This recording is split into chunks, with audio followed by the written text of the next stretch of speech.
ओम ह्रीं अरहं णमोजिनाणं महान तत्ववेत्ता आचार्य रत्नाकर भगवत श्री गिद्ध उमा स्वामी विरचित तत्वार्थ सूत्र अध्याय 6 सूत्र नंबर 13।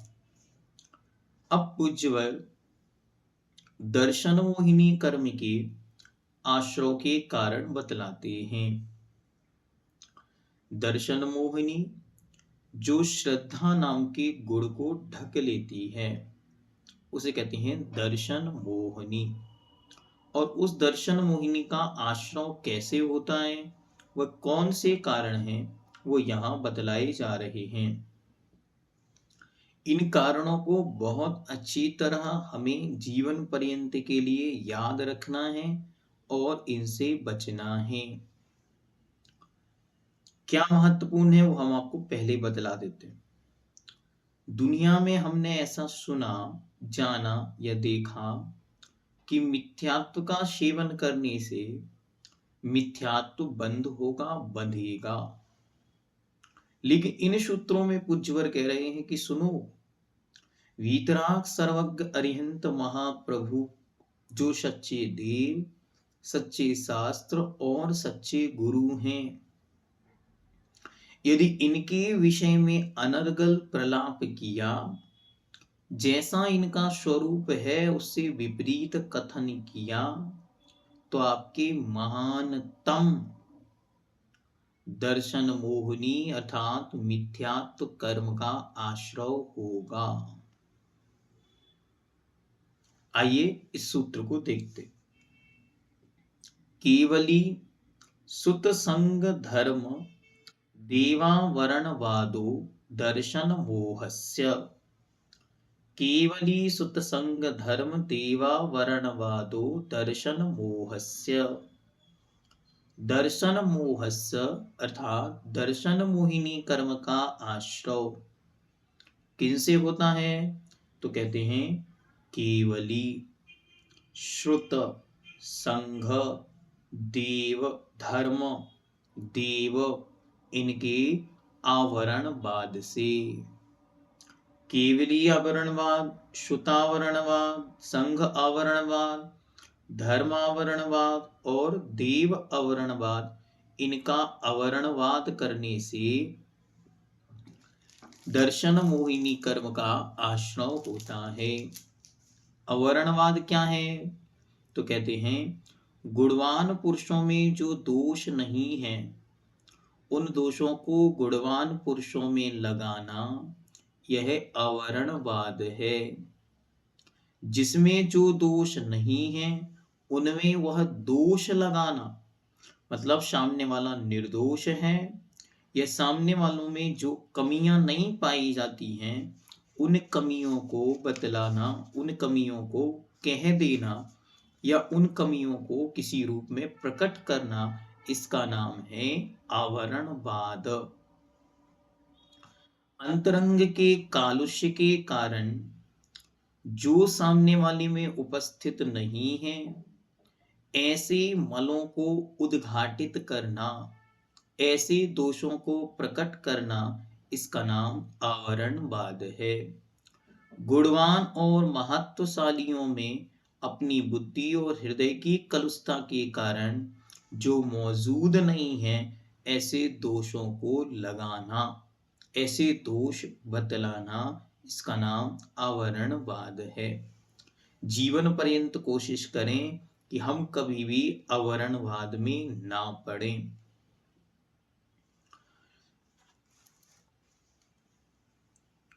दर्शन मोहिनी का आश्रय किन कारणों से होता है, तो सबसे पहले कहा केवली आवरणवाद। दूसरे नंबर पर शुद्ध आवरणवाद, संघ आवरणवाद, धर्म आवरणवाद और देव आवरणवाद। मतलब इनका जो स्वरूप है उस स्वरूप के विपरीत कथन करना, इनके उस स्वरूप के अलावा उनका कथन करना, यही उनका आवरणवाद है। अरिहंत, सिद्ध, चैत्य अर्थात भगवान की प्रतिमा जिसे हम जिनबिंब कहते हैं, तप, श्रुत, गुरु, धर्म, मुनि, आरिका, श्रावक श्राविका रूप चतुर्विध संग के प्रतिकूल आचरण करने से जीव उस दर्शन मोहिनी कर्म का बंध करता है। अब सबसे पहले एक एक करके क्रमशः देखें। सबसे पहले केवली आवरण बाध। केवली किन्हें कहते हैं? तो जिन्होंने 8 कर्मों में से 4 घातिया कर्मों को नष्ट कर दिया है और केवल ज्ञान की जिन्हें उपलब्धि प्राप्ति हो गई है, उनका नाम केवली है, जिन्हें हम अरिहंत, तीर्थंकर, केवली, जिनेन्द्र, जिन आदि नामों से जानते हैं। केवली को दोष लगाना या जो उनका स्वरूप है उसके अन्यथा रूप कहना, इसका नाम केवली अवरणवाद है। केवली 18 दोषों से रहित होते हैं, उनके 18 दोष नहीं होते। वे वीतराग, सर्वज्ञ और हितोपदेशी होते हैं।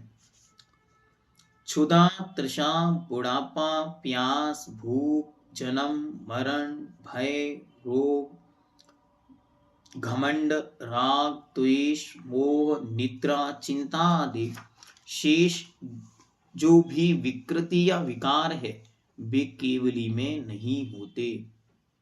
केवली के विषय में कहना, देखो वास्तविक स्वरूप तो केवली का यह हुआ, इससे विपरीत केवली का स्वरूप बतलाना, बनाना, प्रचारित करना, ये केवली का आवरणवाद हुआ। तो केवली के विषय में कहना कि केवली कवलाहार करते हैं। कवलाहार मतलब कवल, हाथों से बना हुआ भोजन अथवा हाथों से भोजन ग्रहण करना। जो चारों प्रकार के आहार हैं, अन्न, पान, खेद, खाद्य और लेय, स्वाद आदि, ये जो हैं ये कवलाहार कहलाते। तो ऐसा कहना कि केवली भगवान भी कवलाहार करते हैं, ये केवली भगवान का आवरणवाद है, क्योंकि केवली भगवान कवलाहार ग्रहण नहीं करते। तुम भी अधिक परिग्रह रखते हैं, केवली को रोग होता है, केवली पर उपसर्ग होता है, केवली कंबल आदि 10 प्रकार के उपकरण रखते हैं आदि केवली का आवरणवाद है। जो केवली का स्वरूप है उसके विपरीत उनका स्वरूप बतलाना। अच्छी तरह ध्यान रखना, भगवान का वास्तविक स्वरूप जो है उससे अन्यथा भगवान को मानना, बतलाना, प्रचारित करना, यह भी केवली का आवरणवाद है। वीतरागता व सर्वज्ञपना अरिहंत में नहीं है, क्योंकि जगत में संपूर्ण प्राणी ही राग, द्वेष और अज्ञान से घिरे हुए देखे जाते हैं। ऐसा कहना अरिहंत केवली का आवरणवाद है। अब अच्छी तरह ध्यान रखना, भगवान कुछ देते नहीं, फिर भी भगवान देते हैं, ऐसा कहना ये भगवान का केवली का आवरणवाद है। अच्छी तरह जो उनका स्वरूप है उसके विपरीत कथन करना, ये सब कुछ केवली भगवान का आवरणवाद है। इसलिए हम जितनी भी प्रकार से, कल एक बहुत सुंदर प्रश्न किसी ने हमको पूछा और उसका उत्तर बहुत सुंदर, अगर आपके पास ऐसा प्रश्न आए तो आप भी ऐसा उत्तर दे सकते हैं। प्रश्न था, भैया इतने सारे प्रकार के भगवान इस संसार में हैं, हम सब भगवानों को अगर भगवान ही माने तो दिक्कत कहाँ है? या जो आपके मंदिर में जो भगवान हैं अथवा अरिहंत वीतरागी केवली सर्वज्ञ अरिहंत जो हैं, इनके अलावा अन्य को भगवान मानने में दिक्कत कहाँ? मैंने कहा आपने प्रश्न तो बहुत सुंदर पूछा। बोले क्यों? हमने कहा कितना सुंदर प्रश्न है आपका, अब इस प्रश्न का उत्तर हम आपसे पूछते। बोले क्या? हमने कहा भगवान कहते किसे हैं? उन्होंने कहा सबसे पहला उत्तर उनका, जो हमें कुछ देता है वो भगवान है। जो हमें कुछ देता है वो भगवान है। हमने कहा आपने तो पूरी थ्योरी बदल दी। बोले कैसे? मैंने कहा जो हमें कुछ देता है उसका नाम देव है। जो हमें कुछ दे सकता है उसका नाम देव है, भगवान नहीं है। माता पिता ने हमें जन्म दिया तो फिर माता पिता भगवान होंगे। वोट, सरकार ने हमें वोट का अधिकार दिया तो वोट मत भगवान होगा, सरकार भगवान होगी। पीपल ने हमें ऑक्सीजन दिया तो पीपल भगवान होंगे। पानी ने हमारी प्यास बुझाई तो पानी भगवान है। धरती ने हमें शरण दिया, सहारा दिया तो धरती भगवान है। फिर तो यहां सब कोई भगवान हो जाएगा, कोई भगवान के बिना बचेगा ही नहीं। इसलिए बहुत अच्छी तरह इस स्वरूप को समझना है। जो हमें कुछ देता है उसका नाम है देवता, देने वाला। वो भगवान नहीं है। ऐसे ही दुनिया में जितने लोगों को जिनसे जो कुछ मिला उन्होंने उन्हें भगवान मान लिया। तो वे सब जो कुछ भी यहां भगवान लोग मान रहे हैं वे वास्तविकता में भगवान नहीं, वे देव हैं। भगवान तो हमारी आत्मा की ही परम उत्कृष्ट सर्वोत्कृष्ट जो दशा है, स्थिति है, अवस्था है, उसका नाम भगवान है। और जिन जिन आत्माओं ने उस स्थिति को प्राप्त कर लिया है वे सब हमारे भगवान हैं। हमारी आत्मा की सर्वश्रेष्ठ दशा, सर्व उत्कृष्ट अवस्था का नाम भगवान है। और वही भगवान जो आज तक जिन्होंने उस अवस्था को प्राप्त कर लिया उनको हम अपना भगवान मानते हैं। उनके अलावा बाकी कोई भी भगवान नहीं है, वह सब देवी देवता हैं। तो देवी देवताओं के साथ जो व्यवहार सामान्य से एक विशेष मनुष्य के प्रति हमें करना चाहिए वो व्यवहार हम उनके प्रति करें, कोई बाधा नहीं। लेकिन यदि आप उन्हें भगवान मानते हैं, भगवान की तरह पूजते हैं, भगवान की तरह सम्मान देते हैं तो आप केवली का, अरिहंत का आवरणवाद कर रहे हैं। और केवली अरिहंत का आवरणवाद करने से मिथ्यात्व को बढ़ा रहे हैं। मिथ्यात्व कर्म को बढ़ाने से क्या होगा? संसार की अनंतता की वृद्धि होगी, क्योंकि मिथ्यात्व का पर्यायवाची है अनंत। फिर दूसरे नंबर पे कहते हैं श्रुत, श्रुत आवरणवाद। श्रुत क्या है?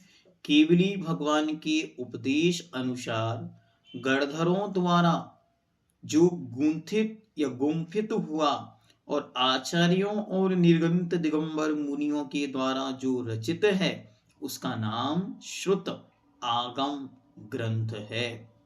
उन श्रुत और शास्त्र आगम में दोष लगाना ये श्रुत का आवरणवाद है।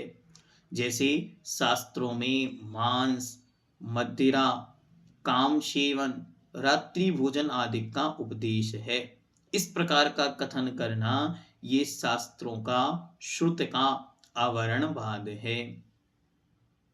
अरिहंत के द्वारा कहा गया श्रुत पुरुष के द्वारा कहा गया होने से अयथार्थ है, क्योंकि वो तो किसी मनुष्य के द्वारा कहा गया, जबकि वास्तविकता में तो वे वीतराग सर्वज्ञ अरिहंत महाप्रभु मन से नहीं अपितु केवल ज्ञान के बल से जो उन्हें ज्ञान उपलब्ध हुआ वही उन्होंने अपने मुख से कहा है। इसलिए अच्छी तरह ये ध्यान रखना है कि श्रुत किसी भी किताब या किसी भी पन्ने पर जो कुछ चार बातें लिख दी गई हैं वह आगम नहीं है, बल्कि वीतराग सर्वगर्हयंत महाप्रभु के पवित्र मुख से निकला हुआ वचन जो वीतरागता और अहिंसा को प्रमाणित करे, उसी का नाम श्रुत है, उसी का नाम आगम है। अच्छी तरह जानना, इसके विपरीत जो कुछ भी है, जो संसार बढ़ाने वाला है, जो संसार की वृद्धि करने वाला है, वो श्रुत आगम नहीं है। ठीक है, आगे कहते हैं संघ आवरणवाद, संघ का आवरणवाद करना। सबसे पहले संघ क्या है? तो रत्नत्रय से युक्त श्रमणों के समुदाय का नाम संघ है, अथवा मुनि, आरिका, श्रावक, श्राविका, इन चारों का जो समूह है, इसका नाम संघ है। जो संसार के विषय भोगों की लालसा से रहित बुद्धि मोक्ष के लिए प्रयत्न करता है, पवित्र होने से महापुरुष जिसको तीर्थ के समान कहते हैं, जिसके समान कोई दूसरा नहीं है, इंद्र भी जिसको नमस्कार करते हैं, जिससे जीवों का कल्याण होता है, जिनकी महिमा उत्कृष्ट है, जिनमें गुण निवास करते हैं, वह संग है और उनकी हमें हमेशा सेवा करनी चाहिए। लेकिन क्या होता है?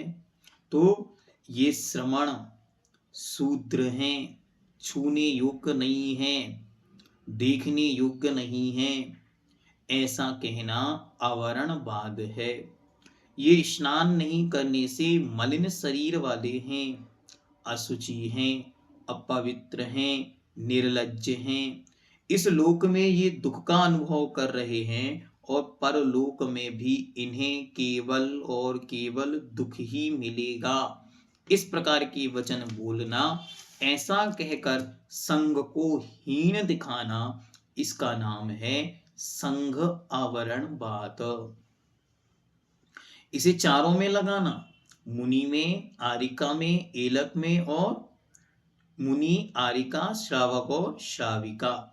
श्रावक के अंतर्गत ही एलक, क्षुल्लक, प्रतिमाधारी और सामान्य श्रावक आएंगे, और श्राविका के अंदर ही क्षुल्लिका और प्रतिमाधारी और अन्य श्राविकाएं आती हैं। अच्छी तरह ये ध्यान रखना, इनके विषय में कोई भी प्रलाप कहीं भी हो, हाँ अच्छी तरह ध्यान से सुने, इनके विषय में कोई भी प्रलाप किसी भी निमित्त से आपके सामने किया जाए, चाहे वो टीवी के माध्यम से हो, मीडिया के माध्यम से हो, व्हाट्सएप के माध्यम से हो, प्रवचनों के माध्यम से हो, हमें कभी भी उसमें इन्वॉल्व नहीं होना है, बल्कि हमेशा अपने को 7 हाथ दूरी बना के रखना है। क्यों? क्योंकि ये अगर सत्य निकला, जो वे कह रहे हैं वो सत्य निकला, तो क्या होगा? तो आपके उपगूहन नाम का अंग नष्ट हो जाएगा, और यदि ये गलत निकला तो उनका आवरणवाद हो जाएगा। इसलिए दोनों में क्या? दोनों में हमारा नुकसान ही है। एक में सम्यक तो मलिन होगा और एक में सम्यक तो नष्ट होकर मिथ्यात्व का आश्रय बंद होगा। इसलिए बहुत सुंदर उपाय यह है कि जहां मुनि, आरिका, श्रावक और श्राविका के विषय में अनर्गल प्रलाप चालू हो, वहां अपने आप को दूर कर लेना सर्वोत्कृष्ट है, सर्वोत्कृष्ट है। हम दूर हो जाएंगे, हमारा कोई नुकसान नहीं होगा, और यदि हम उसमें कूद पड़े तो हमारा संसार बढ़ेगा ही बढ़ेगा। हम दूर हट जाएंगे, कोई भी नुकसान नहीं होगा, ये ध्यान रखो। अगर आपको कहीं से भी कुछ सुनने को मिल रहा है तो अपने को दूर कर लेने पर आपको कोई भी नुकसान नहीं होगा। लेकिन अगर आपने सुन लिया तो सुनने के बाद आपको सैकड़ों साइड इफेक्ट हो सकते हैं। पहला तो हमने बता दिया, आपके सम्यक्त्व में दोष लगेगा, उपगूहन नाम का अंग समाप्त हो जाएगा, अथवा सम्यक्त का मल उत्पन्न होगा। सम्यक दर्शन मलिन होगा। ऐसे गुरु महाराज होते हैं। हमने तो क्या सोचा था और क्या निकला। तो क्या होगा, अब आपका गुरुओं से विश्वास हट जाएगा, तो आपके सम्यक्त्व में दोष लगा, और जो कुछ आपने सुना उस पे आपने विश्वास कर लिया और वो सब कुछ झूठ निकला, तो आपको आवरणवाद का दोष लगेगा। इसलिए क्या करो, अच्छी तरह आज तक कभी मेरे द्वारा इस प्रकार की कोई गलती हुई हो तो आज मैं क्षमा याचना करता हूं, और आगे से कभी भी इस प्रकार के न व्हाट्सएप, न वीडियो, न ही ऑडियो न सुनूंगा, न सुनाऊंगा, न फॉरवर्ड करूंगा। बहुत अच्छी तरह इनका त्याग करना है, क्योंकि हमें हमारे संसार का त्याग करना है। बहुत अच्छी तरह सुनो, मुनि निंदा का हमें त्याग करना है, क्योंकि हमें हमारे संसार का त्याग करना है। और जितना आपका आनंद और रुचि इसमें बढ़े, समझ लिए उतना ही उतना हमारा संसार बढ़ रहा है। क्या, जितना जितना आपको उसमें आनंद आए, रस आए, और सुनना है, और जानना है, और जानने की जो भावना है, ये हमारे संसार को बढ़ाने वाली है।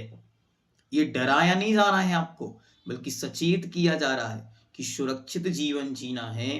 देखो दुनिया में, मैं बहुत अच्छी तरह आपसे फिर कह रहा हूं, दुनिया में कहाँ क्या चल रहा है ये यदि हम नहीं जानते हैं तो हमें लोग अज्ञानी कह सकते हैं, लेकिन हम अज्ञानी और मिथ्या दृष्टि नहीं हैं। क्या कह रहा हूं मैं, फिर से सुनो। अगर दुनिया में कहाँ क्या चल रहा है, किनके संग में क्या चल रहा है, किनकी परंपरा में क्या चल रहा है, किनके चातुर्मास में क्या चल रहा है, इसकी जानकारी हमें नहीं है, तो समाज के 4 लोग या परिवार के 4 लोग अथवा नगर के 4 लोग हमसे ये कह सकते हैं कि आप अज्ञानी हैं। लेकिन वीतराग सर्वगर्हंत प्रभु की पवित्र वाणी में हम अज्ञानी नहीं हैं, न ही हम मिथ्या दृष्टि हैं, बल्कि हम सम्यक दृष्टि रह सकते हैं, सम्यक्त को बचा सकते हैं। लेकिन कहाँ क्या चल रहा है, किनने क्या कहा, कौन से मुनि महाराज ने किन मुनि महाराज के बारे में क्या कहा, कौन से श्वेत वस्त्रधारियों ने किन मुनि राज पर क्या टिप्पणी किया। कोई आपको बड़ा सुंदर सा थंबनेल लगा के और बुलाता है कि आओ देखो हम बताते तुमको, इन महाराज जी ने इन महाराज जी के बारे में ऐसा ऐसा कहा, इन माता जी ने इन महाराज जी के बारे में ऐसा ऐसा कहा, इन सफेद वस्त्र वालों ने इनके बारे में ऐसा ऐसा कहा, और आपने बड़े उपयोग पूर्वक उस विषय में प्रवेश किया, तो आपके पास 2 ऑप्शन हैं। या तो आपके सम्यक दर्शन का उपगूहन नाम का अंग समाप्त होगा, अथवा आप अपने सम्यक दर्शन से हाथ धो बैठेंगे, क्योंकि अगर वो सत्य निकला तो उपगूहन अंग गया, और अगर वो असत्य निकला तो आपको आवरणवाद का दोष लगेगा। इसलिए आज से संकल्प करें कायोत्सर्ग पूर्वक कि इस प्रकार के वीडियोस, इस प्रकार के मैसेजेस, इस प्रकार के थंबनेल देखकर हम कभी भी प्रभावित नहीं होंगे, बल्कि जीवन पर्यंत के लिए ऐसे व्यक्तियों का जो इस तरीके के अनर्गल प्रलाप करते हैं, ऐसे चाहे वे कोई भी भेषधारी हो, हाँ ध्यान से सुनो, फिर से कह रहा हूं, वे चाहे किसी भी प्रकार के भेष के धारी हो, मुद्रा के धारी हो, उन लोगों से निरंतर निरंतर दूरी बनाने का प्रयास करो, क्योंकि वे हमारे सम्यक्त्व के बाधक हैं, हमारी मुक्ति के शत्रु हैं। हाँ, इसलिए हमें हमारे सम्यक दर्शन की रक्षा करनी है, तो ऐसे लोगों से दूरियां बना के अपनी आत्मा की कल्याण के मार्ग में लगने का पूर्ण प्रयास करना चाहिए। अब आगे चलते हैं। धर्म आवरणवाद सर्वज्ञ के द्वारा प्रतिपादित आगम में उपदिष्ट अहिंसा ही वास्तविक और परम धर्म है। उस निर्दोष धर्म में कुछ भी सार नहीं है। जिनेन्द्र कथित धर्म निर्गुण है, इसका जो सेवन करेगा वह असुर होगा, ऐसा आदि अनेक प्रकार से पवित्र जिन शासन की निंदा करना, वास्तविक धर्म की निंदा करना, अहिंसा की निंदा करना, ये धर्म आवरणवाद है। इसके बाद देव आवरणवाद। देवगति के चार निकाय के विभिन्न प्रकार के अलग अलग देव हैं, जिनका स्वरूप आपको चौथे अध्याय के अंदर खूब विस्तार से बतलाया। उनका स्वरूप आपने जान लिया। अब उसके बाद क्या करना, अच्छी तरह हमने आपको बताया कि ये देव क्या कर सकते हैं, क्या नहीं कर सकते। फिर भी संसार में अज्ञानता के कारण लोग इन देवों को भगवान मानते हैं। लोग इन देवी देवताओं को भोग लगाते हैं, जबकि ये देवी देवता भोजन नहीं करते। ये देवी देवता अपने ही कंठ में स्थित अमृत झरने से इनकी तृप्ति होती है। इसलिए जितने भी भोग लगाए जा रहे हैं, क्या मानकर, भगवान मानकर अथवा देवी देवता मानकर भी भोग लगाओगे तो भी उन देवों का आवरणवाद है। इसके बाद ये देव सुरपाई अर्थात शराब पीते हैं, मांस भक्षी हैं, ऐसा कह करके इन्हें शराब चढ़ाना, मांस चढ़ाना और इस प्रकार से उन देवताओं का आवरणवाद है, क्योंकि वे देव इस प्रकार के कार्य नहीं करते। ठीक है। और अन्य भी आवरणवाद हैं क्या? हाँ। और कौन कौन से आवरणवाद हो सकते हैं? तो स्त्री, वस्त्र, इत्र आदि सुगंधित पदार्थ, पुष्पमाला और वस्त्र अलंकरण ये ही सुख के कारण हैं। इन पदार्थों का अभाव होने से सिद्धों को सुख नहीं है। इंद्रिय सुख इंद्रियों से प्राप्त होता है, किंतु सिद्धों के वह नहीं है। इस प्रकार से सिद्धों का आवरणवाद है। मूर्ति में अरिहंत सिद्धांतिक पूज्य पुरुषों का वास नहीं है, क्योंकि उनके गुण मूर्ति में दिखते नहीं है, ऐसा कहना चैत्य का आवरणवाद है। अपनी कल्पना से ही अरिहंत और ये सिद्ध आदि इस प्रकार अचेतन पदार्थ में अरिहंत आदि की स्थापना करने पर, जैसे कि बालिकाएं खेल खेल में गुड्डा गुड्डी आदि में पुत्र आदि की कल्पनाएं व्यवहार करती हैं, उस प्रकार मुख्य अरिहंत आदि की सेवा से होने वाला फल प्राप्त नहीं होता, तथा प्रतिबिंब जिनबिंब आदि में स्थापित अरिहंत नहीं है, क्योंकि उनमें उनके गुण नहीं है, इसलिए जिनबिंब आदि अरिहंत नहीं है, ऐसा कहना चैत्य का आवरणवाद है। और भी अनेक प्रकार से देव, गुरु और धर्म के विषय में जो अनर्गल प्रलाप चारों ओर दिखाई दे रहा है अथवा देता है अथवा कोई व्यक्ति करता है, तो हमें निरंतर उन व्यक्तियों से और उन बातों से अपने आप को बचाने का प्रयास करना चाहिए। हमने आपको बहुत स्पष्ट शब्दों में और जो कुछ मर्म था इस सूत्र का आपको दिया। देव, गुरु और धर्म अग्नि के समान हैं। इनसे अच्छी तरह कर्म का नाश किया जा सकता है, लेकिन यदि गड़बड़ी करेंगे तो जीवन का नाश हो जाता है। ध्यान से सुनो, फिर से कह रहे हैं, देव, गुरु, धर्म अग्नि के समान है। इनका उचित मात्रा में विशेष रूप से अच्छी तरह अच्छी प्रिपरेशन के बीच में सेवन किया जाए तो कर्म का नाश होता है और हम भगवान आत्म तत्व को प्रकट कर पाते हैं। लेकिन यदि गड़बड़ी की जाएगी, अग्नि से छेड़खानी करेंगे, तो वह अग्नि हमारा जीवन नष्ट कर देती है। ऐसे ही देव, गुरु, धर्म इनकी उपासना, इनकी पूजन, इनके प्रति श्रद्धा, भक्ति मुक्ति का कारण बन जाती है। भले ही परंपरा से हो, लेकिन मुक्ति का साक्षात कारण बन जाती है। लेकिन यदि गड़बड़ी की, तो यही हमें इस संसार समुद्र में भटकाने वाली है। इसलिए बहुत संभल संभल के इस जीवन में जीना है। शास्त्रों के आधार से जीवन बनाना है, मात्र यहाँ वहां के वक्तव्यों से जीवन नहीं बनाना। हाँ, मैं फिर से कह रहा हूं आपसे, किसी वीडियो के आधार से अपना जीवन नहीं बनाना, बल्कि शास्त्र खोलकर उसे देखकर और उन शास्त्रों की बातों को अपने जीवन में समझकर, और वास्तविकता में क्या यह वीतराग मार्ग का पोषण करने वाला वक्तव्य है अथवा यह वीतराग मार्ग से विपरीत है, ऐसा विचार करने के बाद ही अपना श्रद्धान बनाना।